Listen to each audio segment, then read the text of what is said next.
నమస్కారం ETV news కు స్వాగతం ముఖ్యాంశాలు ఎన్నికల బాండ్ల డేటాను బహిర్గతం చేసిన ఈసీ 11,670 కోట్ల విలువైన పత్రాల కొనుగోలు భారాసకు 1215 వైకాపాకు 337 కోట్ల విరాళం వైఎస్ వివేక హత్యపై సతీమణి సంచలన వ్యాఖ్యలు జగన్ కు ముందే తెలుసన్న సౌభాగ్యమ్మ ఇంటి శత్రువును గుర్తించలేకపోయామని ఆవేదన అవినాష్ బెయిల్ రద్దు పిటిషన్లో దస్తగిరి తీవ్ర ఆరోపణలు జైలుకే 20 కోట్లు తెచ్చి ప్రలోభ పెట్టేందుకు యత్నించారని వెల్లడి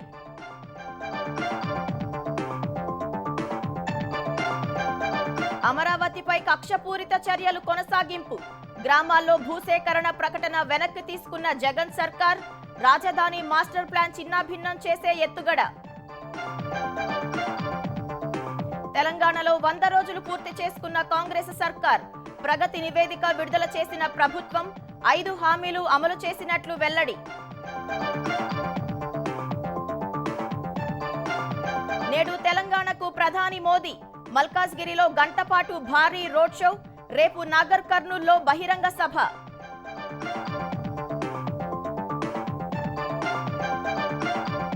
పశ్చిమ బెంగాల్ ముఖ్యమంత్రి మమతా బెనర్జీ తలకు తీవ్ర గాయం నుదుటిపై రక్తం కారుతున్న ఫోటో ట్వీట్ చేసిన టీఎంసీ త్వరగా కోలుకోవాలని ప్రముఖుల ఆకాంక్ష సార్వత్రిక ఎన్నికలు సమీపిస్తున్న వేళ కేంద్రం మరో కీలక నిర్ణయం పెట్రోల్ డీజిల్ ధరలు తగ్గింపు లీటర్కు ₹2 ఉపశమనం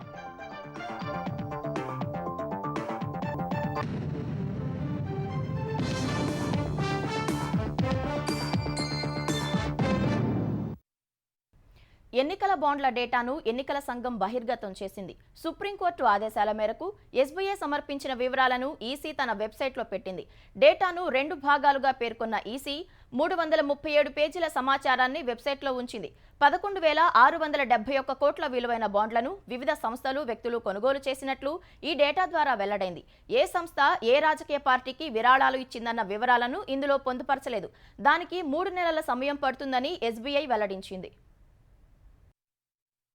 సుప్రీంకోర్టు ఆదేశాల మేరకు ఎస్బీఐ సమర్పించిన ఎన్నికల బాండ్ల సమాచారాన్ని ఎన్నికల సంఘం తన వెబ్సైట్లో ఉంచింది ఇందులో మొత్తం విరాళాలు 11,671 కోట్ల విలువైన బాండ్లను కొనుగోలు చేయగా భాజపాకు 6,061 కోట్లు తృణమూల్కు 1,610 కోట్లు కాంగ్రెస్కు 1,422 కోట్లు వచ్చాయి బాండ్లను కొనుగోలు చేసిన కంపెనీల్లో స్టీల్ టైకూన్ లక్ష్మీ మిత్తల్ నుంచి billionaire Sunil Bharti Mittal Anil Agarwal ITC Mahindra and Mahindra contract సంస్థ మేఘా ఇంజనీరింగ్ షిరిడి సాయి ఎలక్ట్రికల్స్ అంతగా పేరులేని future gaming and hotel services కంపెనీలు ఉన్నాయి చాలా పార్టీలకు ఆయా పార్టీల పేరుపై ఎన్నికల బాండ్ల విరాళాలు రాగా కాంగ్రెస్ సమాజ్వాదీ పార్టీలకు మాత్రం అధ్యక్షుల పేర్లపై వచ్చాయి 2022 మార్చి నుంచి ఈడీ దర్యాప్తు జరుపుతున్న ఫ్యూచర్ గేమింగ్ కంపెనీ అత్యధికంగా 1,368 కోట్ల విలువైన ఎన్నికల బాండ్లను కొనుగోలు చేసింది ముంబైకి చెందిన క్విక్ సప్లై చైన్ సంస్థ 410 కోట్ల విలువైన బాండ్లను కొనుగోలు చేసింది వేదాంత సంస్థ 400 కోట్ల బాండ్లను కొనుగోలు చేయగా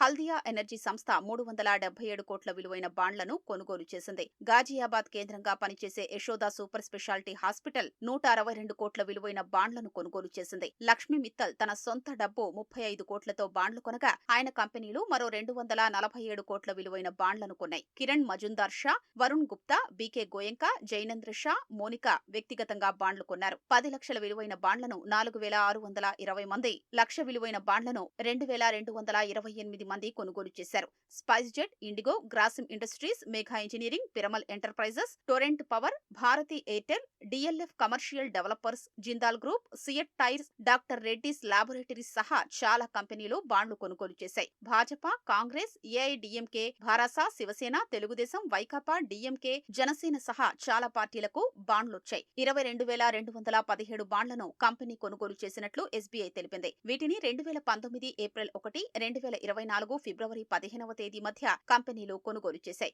ఇందులో 22,030 బాండ్లను పార్టీలు నగదుగా మార్చుకున్నాయి భాజపాకు 6,566 కోట్ల విలువైన బాండ్లు కాంగ్రెస్ కు 1,123 కోట్ల విలువైన బాండ్లు తృణమూల్కు 1,092 కోట్ల బాండ్లు దక్కాయి తెలుగు రాష్ట్రాల్లో పేరు పొందిన Megha engineering and infrastructure limited సంస్థ రాజకీయ పార్టీలకు 966 కోట్ల విరాళమిచ్చింది 2019 ఏప్రిల్ 12 నుంచి ఇప్పటి వరకు ఆ సంస్థ ₹1,00,00,000 విలువైన 966 బాండ్లను కొనుగోలు చేసినట్లు కేంద్ర ఎన్నికల సంఘం విడుదల చేసిన జాబితా ద్వారా వెల్లడైంది.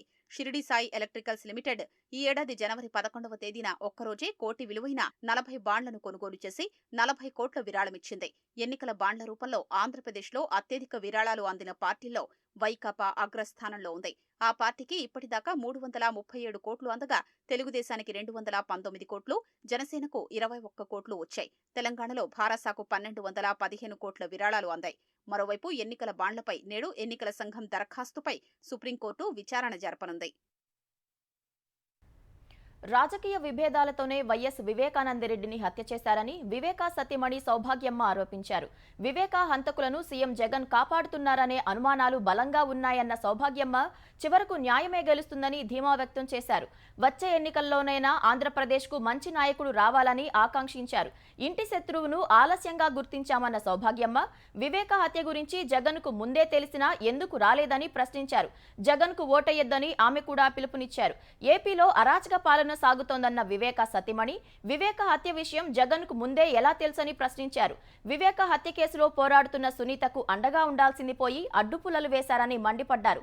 వైఎస్ మరణించాకే కుట్రలు ప్రారంభమయ్యాయన్న సౌభాగ్యమ్మ తమకే ఇలాంటి పరిస్థితి ఉంటే సామాన్యుల పరిస్థితి ఏంటని ప్రశ్నించారు. తన రాజకీయ అరంగేట్రం భవిష్యత్తే నిర్ణయిస్తుందని చెప్పారు. సునీత రాజశేఖర్ రెడ్డి దంపతులపై నిందలు మోపుతున్న జగన్ నిజంగా వారి తప్పు ఉంటే విచారణ చేసి శిక్ష విధించవచ్చు కదా అని నిలదీశారు. అసలు చాలా బాధేస్తుంది. మా ఇంట్లోనే మా శత్రువులు ఉన్నారనుకుంటే పదే పదే అంటే ఆయనే మాకేం ఎప్పుడు ఇంటర్వ్యూ ఇవ్వలేదు, డైరెక్ట్గా మాట్లాడేదానికి స్కోప్ ఇవ్వలేదు. సార్ చనిపోయిన తర్వాత మేము మనసు అందరం ఒక్కసారి పోయినాము ఆయన దగ్గరికి మాట్లాడేదానికి. అప్పుడు రాజశేఖర రెడ్డిని బ్లేమ్ చేసినాడు. మేము చెప్పినాము రాజశేఖర రెడ్డి అయినా సరే, సునీత అయినా సరే, ఈవెన్ నేనైనా సరే ఎవరైనా తేల్చాల్సిందే అని చెప్పినా, నేనే చెప్పినమాట. పొద్దున జరిగితే ఇప్పుడు 4 గంటలకు వచ్చినాడు జగన్ అన్నారు. నాకైతే అది కూడా తెలియదు. మరి ఎందుకు అంత లేట్గా ఎందుకు వచ్చినాడు, ఆ సిచ్యుయేషన్లన్నిటిని బట్టి ఏమర్థం చేసుకోవాలని మీరే అర్థం చేసుకోండి. సారు చనిపోతా జగన్ సీఎం కావాలనుకున్నాడు, సీఎం అయినాడు. కానీ రాష్ట్రం అయితే సార్ కోరుకున్నట్టుగా లేదు. సార్ రాష్ట్రం ప్రశాంతంగా ప్రజలందరూ ఎలాంటి భయం లేకుండా జీవించేదానికి ఇప్పుడు అసలు ఏం మాట్లాడితే ఏమో మాకు చూడు ఫంక్షన్ పెట్టుకుందామంటే కళ్యాణ మండపం వేయకుండా ఉంటారు. అంత ద్వేషాలు ఉన్నాయి. నెక్స్ట్ అన్నా ప్రశాంతంగా ఉండాలని నేనైతే మనసావాచ కోరుకుంటున్నా. ఒంటరి పోరాటము ఎంత దూరం తెచ్చినాం మేము, ఎవరైనా ఎక్స్పెక్ట్ చేసింటారా? న్యాయం మా పక్షాన ఉంది కాబట్టి మేము ధైర్యంగా ముందుకు పోగలుగుతున్నాం. లేకుంటే ఎట్లా పోగలుగుతాం? మేము ఒక్క న్యాయాన్ని పట్టుకొని, ఒక సత్యాన్ని పట్టుకొని మేము ముందుకెళ్తున్నాం. నేడు మాజీ మంత్రి వివేకానందరెడ్డి 5వ వర్ధంతి సందర్భంగా ఆయన కుటుంబ సభ్యులు విస్తృత ఏర్పాట్లు చేశారు. కడప జయరాజ్ గార్డెన్స్ లో ఉదయం 11 గంటలకు వర్ధంతి సభను నిర్వహిస్తున్నామని వెల్లడించారు. ఈ కార్యక్రమానికి ఆంధ్రప్రదేశ్ పీసీసీ అధ్యక్షురాలు షర్మిలతో పాటు పలువురు రాజకీయ ప్రముఖులు, వివేకా ఆత్మీయులు హాజరు కానున్నారు. ఇప్పటికే వివేకా భార్య సౌభాగ్యమ్మ, కుమార్తె సునీత, అల్లుడు రాజశేఖర్ రెడ్డి కుటుంబ సభ్యులు పులివెందులకు చేరుకున్నారు. పులివెందులలోనే వర్ధంతి సభను నిర్వహించేందుకు ఏర్పాట్లు చేసిన ఫంక్షన్ హాల్ కూడా ఇవ్వకుండా వైకాపా నాయకులు అడ్డంకులు సృష్టించారు. ఫలితంగా వేదికను పులివెందుల నుంచి కడపకు మార్చారు. దాదాపు 4,000 మందికి పైగానే ఆత్మీయులు, ప్రముఖులు వివేకా వర్ధంతి సభకు హాజరవుతారని అంచనా వేస్తున్నారు.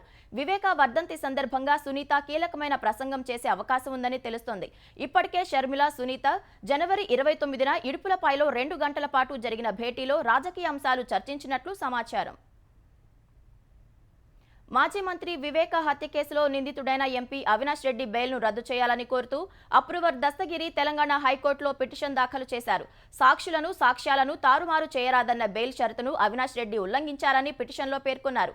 సాక్ష్యాన్ని ఉపసంహరించుకుంటే 20 కోట్ల రూపాయలతో పాటు కుటుంబ సభ్యులకు ప్రభుత్వ ఉద్యోగాలు ఇస్తామని ప్రలోభపెట్టారని ఆరోపించారు. కడప జిల్లా పులివెందుల మండలం నామాలగుండు గ్రామంలో తన తండ్రిపై ఈ నెల 8న రాత్రి అవినాష్ రెడ్డి అనుచరులు 3 హత్యాయత్నం చేశారని తెలిపారు. సాక్షిగా సీబీఐ రక్షణ తనకు మాత్రమే ఉంటుందని, కుటుంబానికి కాదని పేర్కొన్నారు. తన తండ్రిపై హత్యాయత్నం ద్వారా తనను భయపెట్టాలని చూస్తున్నారని ఆరోపించారు. ఇతర కేసుల్లో తాను కడప కేంద్ర కారాగారంలో ఉన్నప్పుడు దేవిరెడ్డి శివశంకర్ రెడ్డి కుమారుడు చైతన్యరెడ్డి జైలు సూపరింటెండెంట్ను ప్రభావితం చేసి నవంబర్ 28న మెడికల్ క్యాంపెయిన్ పేరుతో జైల్లోకి వచ్చారని దస్తగిరి తెలిపారు. 20 కోట్లతో నేరుగా ఎస్ఎస్ఆర్ వద్దకు వచ్చి సాయంత్రం 6 గంటల ప్రాంతంలో తనను కలిశారని దస్తగిరి పిటిషన్లో పేర్కొన్నారు. అవినాష్ రెడ్డి, సీఎం జగన్, వైఎస్ భారతిరెడ్డిలు తమ పక్కన ఉన్నారని, వారి కోసం తాము ఎవరినైనా ఏం చేయడానికైనా సిద్ధమని చైతన్యరెడ్డి హెచ్చరించినట్లు వెల్లడించారు. వివేక హత్య కేసులో సాక్ష్యాన్ని ఉపసంహరించుకుంటే తమ కుటుంబాన్ని, పిల్లలను అవినాష్ రెడ్డి, సీఎం జగన్ చూసుకుంటారని ప్రలోభ పెట్టడానికి ప్రయత్నించారని చెప్పారు. తెలంగాణలో ప్రధాని నరేంద్ర మోదీ నేటి నుంచి 3 రోజుల పాటు లోక్సభ ఎన్నికల ప్రచారంలో పాల్గొననున్నారు. భాజపా విజయాన్ని కాంక్షిస్తూ ఇవాళ మల్కాజ్గిరి లోక్సభ స్థానం పరిధిలో రోడ్ షో పాల్గొంటారు. కేరళ నుంచి ప్రత్యేక విమానంలో బేగంపేట విమానాశ్రయానికి సాయంత్రం 4:50 ప్రధాని చేరుకోనున్నారు. బేగంపేట నుంచి రోడ్డు మార్గం ద్వారా మల్కాజ్గిరికి వెళ్లనున్నారు. మిర్జాలగూడ నుంచి మల్కాజ్గిరి క్రాస్ వరకు దాదాపు 1.2 కిలోమీటర్ల మేర సుమారు గంట సేపు రోడ్ షో సాగనుంది. అనంతరం సాయంత్రం 6:40 ప్రధాని మోదీ రాజ్భవన్ కు చేరుకుంటారు. శనివారం నాగర్ కర్నూల్లో ప్రధాని మోదీ బహిరంగ సభలో పాల్గొననున్నారు.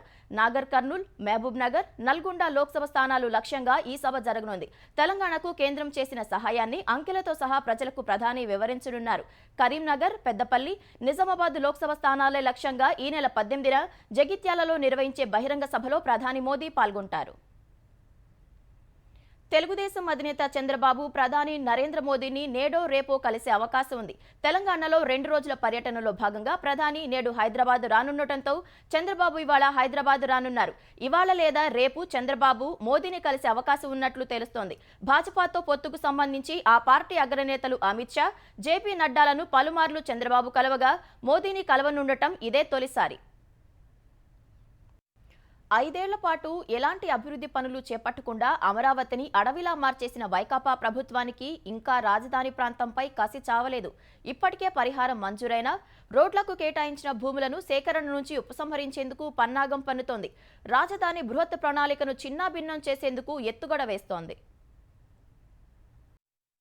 రాజధాని అమరావతిని పూర్తిగా దెబ్బతీసిన జగన్కు ఇంకా ఆ ప్రాంతంపై పగ చల్లారినట్లు లేదు. రాజధాని బృహత్ ప్రణాళికను దెబ్బతీసేందుకు కొత్త ఎత్తుగడలు వేస్తోంది. ఇందులో భాగంగా హడావుడిగా రాజధాని పరిధి గ్రామాల్లోని భూసేకరణ ప్రకటనను వెనక్కి తీసుకుంది. ఇప్పటికే 21 రెవెన్యూ గ్రామాలకు చెందిన 625 ఎకరాలకు గత ప్రభుత్వం జారీ చేసిన భూసేకరణ ప్రకటనను ఉపసంహరించారు. తాజాగా తాడేపల్లి మండలం ఉండవల్లిలో 280 మంది రైతులకు చెందిన 113 ఎకరాలను సేకరించేందుకు ఇచ్చిన నోటీసులను కూడా ఉపసంహరిస్తూ గుంటూరు జిల్లా కలెక్టర్ గెజిట్ విడుదల చేశారు. దీంతో భూసేకరణ నుంచి ఉపసంహరించిన విస్తీర్ణం 738 ఎకరాలకు చేరింది. ఈ చర్య చట్టవిరుద్ధమని, దీనిని హైకోర్టులో సవాల్ చేసేందుకు రాజధాని రైతులు సమాయత్తమవుతున్నారు. ఎన్నికల ప్రకటన వచ్చేలోపు రాజధానిని మరింత దెబ్బతీసేందుకు సీఎం జగన్ ప్రభుత్వం మరో పన్నాగానికి తెరలేపింది. గత ప్రభుత్వ హయాంలోనే భూసేకరణ ప్రక్రియలో పరిహారం మంజూరైన భూములను, మాస్టర్ ప్లాన్లోని రోడ్లు, ఇతర మౌలిక వసతుల కోసం కేటాయించిన భూములను కూడా ప్రకటన నుంచి ఉపసంహరించేందుకు ప్రభుత్వం వేగంగా పావులు కదుపుతోంది. మాస్టర్ ప్లాన్ పూర్తిగా దెబ్బతీసేలా జగన్ పావులు కదుపుతుండటంపై రాజధాని గ్రామాల ప్రజలు ఆగ్రహం వ్యక్తం చేస్తున్నారు. గత ప్రభుత్వం సేకరించిన 191.62 ఎకరాలకు పరిహారం సైతం మంజూరైంది. మాస్టర్ ప్లాన్, రోడ్ల కోసం 217.76 ఎకరాలు కేటాయించారు. గుంటూరు కలెక్టర్ ఇటీవల విడుదల చేసిన గెజిట్లో వీటి జోలికి వెళ్లలేదు. కానీ ఉన్నట్టుండి ఈ 2 రకాల భూములను సేకరణ నుంచి తప్పించనున్నారు. ఇందుకు అవసరమైన ప్రతిపాదనలు సిద్ధమవుతున్నాయి. ఇదంతా చట్టవిరుద్ధమని తెలిసినా సిఆర్డీఏ అధికారులు దీనికి కావలసిన ఏర్పాట్లు చేసుకుంటున్నారు. రోడ్లు, మౌలిక సదుపాయాలకు పరిహారం మంజూరైన భూములను సేకరణ ప్రకటన నుంచి ఉపసంహరించడం చట్టవిరుద్ధం. బృహత్ ప్రణాళికను దెబ్బతీసే చర్యలు తీసుకోకూడదు. మాస్టర్ ప్లాన్ రోడ్లను ఆ పరిధి నుంచి ఉపసంహరించడం వల్ల రైతుల ప్లాట్లకు అనుసంధానత దెబ్బతింటోంది. అయితే భూసేకరణ చట్టం ప్రకారం ప్రభుత్వం భూసేకరణ ప్రకటనను ఉపసంహరించుకుంటే అప్పటి వరకు రైతుకు జరిగిన నష్టం, నోటీసు వల్ల రైతులు ఎదుర్కొంటున్న పరిణామాలకు ఆ ప్రకటనను కోర్టులో సవాలు చేసేందుకు అయిన ఖర్చులను ప్రభుత్వమే చెల్లించాలి. ఈ నేపథ్యంలో కోర్టులో పెండింగ్లో ఉన్న వ్యాజ్యాలను రైతులు ఉపసంహరించుకుంటే వారికి ప్రభుత్వం నష్టపరిహారం ఎంతవరకు చెల్లిస్తుందన్నది అనుమానమే. చట్ట వ్యతిరేకమని తెలిసినా రాజధాని నిర్మాణానికి నష్టం కలిగించే పనుల్లో ఉన్నతాధికారులు చురుగ్గా వ్యవహరిస్తున్నారు. దీనికి సహకరించిన వారు భవిష్యత్తులో తీవ్ర ఇబ్బందులు ఎదుర్కోవాల్సి ఉంటుందని రాజధాని రైతులు హెచ్చరిస్తున్నారు. వార్షిక కౌలు జమ చేయడానికి అధికారులకు చేతులు రావడం లేదు, కానీ రాజధాని బృహత్ ప్రణాళికను చెడగొట్టడానికి మాత్రం ముందుంటున్నారని ఆగ్రహం వ్యక్తం చేస్తున్నారు. మచిలీపట్నంలో వైకాపా నాయకుల ఒత్తిడితో రెవెన్యూ అధికారులు దొంగ ఇళ్ల పట్టాల తయారీ చేస్తున్నారని తెలుగుదేశం నేతలు ఆరోపించారు. దాదాపు 6,000 ఇళ్ల పట్టాలపై ఆగా మేఘాల మీద తహసీల్దార్ రాత్రి సమయంలో సంతకాలు పెడుతున్నారని ఆరోపించారు. రాత్రి వేళల్లో అధికారులు ఇళ్ల పట్టాలపై సంతకాలు పెడుతున్నారని తెలుసుకుని ఎంఆర్ఓ కార్యాలయానికి వెళ్లగా తమ రాక గమనించి బైక్పై ఇళ్ల పట్టాలను అధికారులు తరలించారని వెల్లడించారు. పరారైన వీఆర్ఏను తెలుగుదేశం కార్యకర్తలు పట్టుకుని వెనక్కు తీసుకువచ్చారు. తహసీల్దార్ తీరుకు నిరసనగా ఎంఆర్ఓ కార్యాలయం ఎదుట బైఠాయించి మాజీ మంత్రి కొల్లు రవీంద్ర నిరసన వ్యక్తం చేశారు. తెలంగాణలో కాంగ్రెస్ ప్రభుత్వం ఏర్పడి నేటికి 100 రోజులైంది. 6 గ్యారెంటీల్లోని 13 కార్యక్రమాల్లోని 5 పథకాలను అమల్లోకి తెచ్చింది. ధరణి సమస్యల పరిష్కారం కోసం కమిటీని ఏర్పాటు చేసింది. వివిధ దశల్లో ఉన్న 29,384 ఉద్యోగాల భర్తీ ప్రక్రియను పూర్తి చేసి నియామక పత్రాలను ఇచ్చింది. పాత బస్తీ మెట్రోకు శంకుస్థాపన చేసిన ప్రభుత్వం 2 కీలక ఎలివేటెడ్ కారిడార్ల పనులకు శ్రీకారం చుట్టింది. కాళేశ్వరం, విద్యుత్ ప్రాజెక్టులపై విచారణకు విశ్రాంత జడ్జిల కమిటీలను ఏర్పాటు చేసింది. తెలంగాణలో డిసెంబర్ 7న పాలనా పగ్గాలు చేపట్టిన కాంగ్రెస్ ప్రభుత్వం నేటికి 100 రోజులు పూర్తి చేసుకుంది. ఈ సందర్భంగా 100 రోజుల ప్రగతి నివేదికను విడుదల చేసింది. డిసెంబర్ 7న ప్రగతి భవన్ వద్ద కంచెను తొలగించి తమ ప్రభుత్వ నిర్వహణ తీరుపై సంకేతాలు ఇచ్చే ప్రయత్నం చేశారు. ప్రగతి భవన్ పేరును మహాత్మా జ్యోతిబా పూలే భవన్ గా మార్చి అక్కడ ప్రజావాణి కార్యక్రమానికి సర్కార్ శ్రీకారం చుట్టింది. వారంలో 2 రోజులు ప్రజల నుంచి నేరుగా ఫిర్యాదులు స్వీకరిస్తున్నారు. 100 రోజుల్లో అమలు చేస్తామన్న 6 గ్యారెంటీలపైనే ప్రభుత్వం ఇన్నాళ్లు ప్రధానంగా దృష్టి సారించింది. అభయహస్తంలోని 13 కార్యక్రమాల్లో 5 పథకాల్ని 100 రోజుల్లో అమల్లోకి తెచ్చింది. ప్రజాపాలన పేరుతో గ్రామ, పట్టణ సభలు నిర్వహించి దరఖాస్తుల్ని స్వీకరించింది. పగ్గాలు చేపట్టిన 48 గంటల్లోనే మహాలక్ష్మి పథకంలో భాగంగా ఆర్టీసీ బస్సుల్లో మహిళలకు ఉచిత ప్రయాణ సదుపాయం కల్పించింది. ఇప్పటి వరకు 25 కోట్ల మంది అతివలు ఈ పథకాన్ని వినియోగించుకున్నట్లు గణాంకాల్లో వెల్లడైంది. ఆరోగ్యశ్రీ పరిమితిని 5 లక్షల నుంచి 10 లక్షల రూపాయలకు పెంచింది. మహాలక్ష్మి పథకంలో 500 రూపాయలకు గ్యాస్ సిలిండర్ పథకాన్ని ప్రారంభించింది. 200 యూనిట్ల వరకు ఉచిత గృహ విద్యుత్ను అందించే గృహజ్యోతి పథకానికి శ్రీకారం చుట్టింది. సొంత స్థలమున్నవారు ఇల్లు నిర్మించుకునేందుకు ఇందిరమ్మ పథకాన్ని ప్రారంభించింది. మహిళలకు నెలకు 2,500 రూపాయలు, రైతులకు, కౌలు రైతులకు ఎకరానికి 15,000 రూపాయలు, వ్యవసాయ కూలీలకు 12,000, వరి క్వింటాల్కు 500 రూపాయల బోనస్ ఇచ్చే రైతు భరోసా కార్యక్రమం అమలు కావలసి ఉంది. ఇళ్లు లేని పేదలకు స్థలం 5 లక్షల రూపాయలు, విద్యార్థులకు 5 లక్షల విద్యా భరోసా కార్డు కార్యక్రమాలకు శ్రీకారం చుట్టాల్సి ఉంది. ఉద్యోగాల విషయంలో ప్రభుత్వం ప్రత్యేక దృష్టి పెట్టింది. 29,384 ప్రభుత్వ ఉద్యోగాల భర్తీ ప్రక్రియ పూర్తి చేసి ఎంపికైన అభ్యర్థులకు నియామక పత్రాల్ని అందించింది. సింగరేణిలో 441 మందికి కారుణ్య నియామకాల్ని కల్పించింది. టీఎస్పీఎస్సీ బోర్డును ప్రక్షాళన చేసి చైర్మన్ గా విశ్రాంత ఐపీఎస్ అధికారి మహేందర్ రెడ్డిని నియమించింది. గ్రూప్ 1 పాత నోటిఫికేషన్ ను రద్దు చేసి మరో 563 ఉద్యోగాలతో కొత్త ప్రకటన జారీ చేసింది. ప్రభుత్వ పాఠశాలల్లో ఖాళీగా ఉన్న 11,062 టీచర్ పోస్టుల భర్తీకి డిఎస్సీ నోటిఫికేషన్ విడుదల చేసింది. సుమారు 70 కిలోమీటర్ల కొత్త మార్గంతో హైదరాబాద్ మెట్రో రైలు 2వ దశ విస్తరణకు శంకుస్థాపన చేశారు. దావోస్ లో జరిగిన ప్రపంచ ఆర్థిక ఫోరం సదస్సు వేదికగా సుమారు 40,232 కోట్ల పెట్టుబడులను ప్రభుత్వం ఆకర్షించింది. రైతు సమస్యల పరిష్కారానికి రైతు నేస్తం కార్యక్రమం చేపట్టింది. కాళేశ్వరంపై సుప్రీంకోర్టు విశ్రాంత న్యాయమూర్తి జస్టిస్ పిసి ఘోష్, విద్యుత్ ప్రాజెక్టులపై హైకోర్టు విశ్రాంత జడ్జి జస్టిస్ ఎల్ నరసింహారెడ్డి నేతృత్వంలో విచారణా కమిటీల్ని ప్రభుత్వం నియమించింది. ఔటర్ రింగ్ రోడ్డు టోల్ టెండర్లు, గొర్రెల పంపిణీ, చేపపిల్లల పెంపకం పథకాలు, ధరణి ఏజెన్సీ, మిషన్ భగీరథ, హెచ్ఎండిఏలో భవన నిర్మాణ అనుమతులపై విజిలెన్స్ విచారణకు ఆదేశించింది. హైదరాబాద్ మాదాపూర్ శిల్పారామం వద్ద నైట్ బజార్లోని స్టాళ్లను స్వయం సహాయక సంఘాలకు కేటాయించాలని సీఎం రేవంత్ రెడ్డి ఆదేశించారు. 7 ఏళ్లుగా నిరుపయోగంగా ఉన్న స్టాళ్లను సీఎం పరిశీలించారు. మహిళా శక్తి పథకంలో భాగంగా స్వయం సహాయక సంఘాల సభ్యుల ఉత్పత్తులకు మార్కెటింగ్ సదుపాయం కల్పించేందుకు స్టాళ్లను రైతు బజార్ తరహాలో సిద్ధం చేయాలని అధికారులను రేవంత్ రెడ్డి ఆదేశించారు. స్టాళ్లను పూర్తిగా మహిళలకే కేటాయిస్తూ వీలైనంత త్వరగా జీవోలు జారీ చేయాలని సీఎం స్పష్టం చేశారు. అధికారులు సమన్వయంతో పనిచేయాలని, అవసరమైతే మణిపూర్లో మహిళల మార్కెట్ను అధ్యయనం చేయాలని సూచించారు. 1 కోటి మంది మహిళలను కోటీశ్వరులను చేయడమే ప్రభుత్వ లక్ష్యమని సీఎం రేవంత్ రెడ్డి పునరుద్ఘాటించారు. 9 కొత్త కార్పొరేషన్లు ఏర్పాటు చేస్తూ తెలంగాణ ప్రభుత్వం ఉత్తర్వులు జారీ చేసింది. వివిధ సామాజిక వర్గాలకు సంబంధించిన 16 కార్పొరేషన్లను ఏర్పాటు చేయాలని ఇటీవల మంత్రిమండలి నిర్ణయించింది.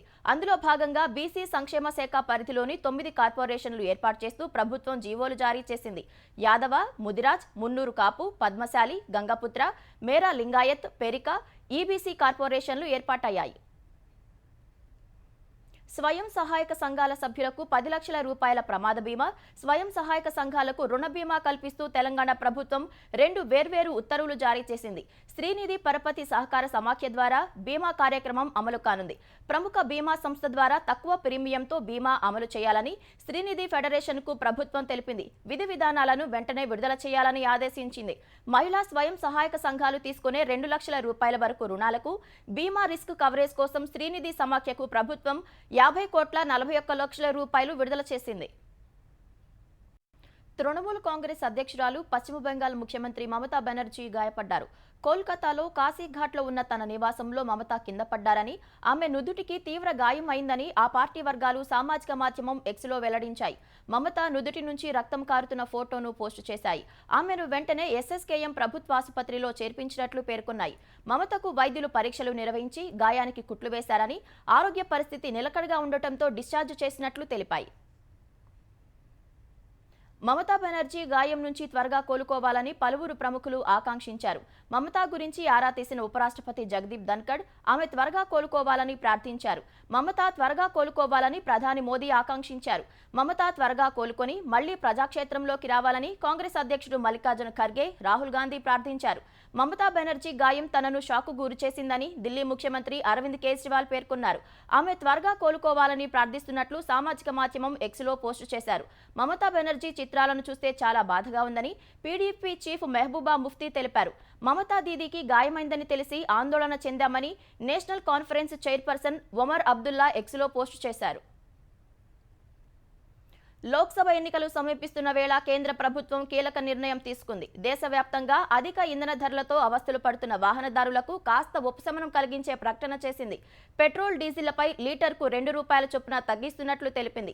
కొత్త ధరలు ఇవాళ ఉదయం 6 గంటల నుంచే అమల్లోకి వచ్చాయి. తాజా ధరల ప్రకారం ఢిల్లీలో లీటర్ పెట్రోల్ ₹94.72, లీటర్ డీజిల్ ₹87.62గా ఉన్నాయి. 2 దశాబ్దాల క్రితం ఇంధన ధరలపై నియంత్రణ అధికారాన్ని కేంద్రం చమురు సంస్థలకు బదిలీ చేసింది. తాజా నిర్ణయాన్ని మాత్రం ఎన్నికల షెడ్యూల్ వెల్లడికి ముందు కేంద్ర చమురు శాఖ ప్రకటించడం విశేషం. కేంద్ర నిర్ణయం నేపథ్యంలో భాజపా నేతృత్వంలోని రాజస్థాన్ ప్రభుత్వం పెట్రోల్, డీజిల్పై వ్యాట్ను 2% తగ్గించింది. డ్యాంల పరిరక్షణకు భద్రతా ప్రమాణాలను పాటించేందుకు కేంద్ర జలశక్తి శాఖ ప్రత్యేకంగా మార్గదర్శకాలను జారీ చేసింది. ఈ మేరకు జాతీయ డ్యామ్ సేఫ్టీ అథారిటీ ఎన్డీఎస్ఏ సిఫార్సులు 2023 పేరుతో గెజిట్ జారీ చేసింది. డ్యాంల పరిరక్షణకు గాను అమలు చేయాల్సిన నిర్వహణ, రక్షణ, తనిఖీ, ఆపరేషన్ అంశాలతో పాటు ఏవైనా ప్రమాదాలు సంభవిస్తే వాటికి బాధ్యత వహించేలా నిర్దిష్ట విధి విధానాలను జారీ చేసింది. 2021లో విడుదల చేసిన డ్యామ్ సేఫ్టీ చట్టాన్ని అనుసరించి తాజా సిఫార్సులను విడుదల చేసింది. ఈ మేరకు ప్రతి ఆనకట్టకు డిజిటల్ లాగ్బుక్, ప్రత్యేకంగా డేటాబేస్ ను రాష్ట్ర డ్యామ్ సేఫ్టీ అథారిటీ ఆర్గనైజేషన్ నిర్వహించాల్సి ఉంటుంది. వివరాలను డిజిటల్ రూపంలో ఆన్లైన్లో నిక్షిప్తం చేయాలి. ఇన్ఫ్లో, అవుట్ఫ్లో, వర్షపాతం, సీపేజ్, లీకేజ్ వివరాలను ఎప్పటికప్పుడు పొందుపరచాలని గెజిట్లో కేంద్రం తెలిపింది. ఏవైనా మరమ్మతులు, మార్పులు చేస్తే వాటిని వెంటనే నమోదు చేయాలని పేర్కొంది. ఆనకట్టకు సంబంధించి ఎటువంటి నష్టం జరిగినా, లీకేజ్ వచ్చినా, సీపేజ్ వచ్చినా, గేట్లలో ఇబ్బందులు తలెత్తినా, నిర్మాణానికి ఏమైనా జరిగినా, అసాధారణ పరిస్థితి తలెత్తినా ఆన్లైన్లో నమోదు చేయాలని స్పష్టం చేసింది.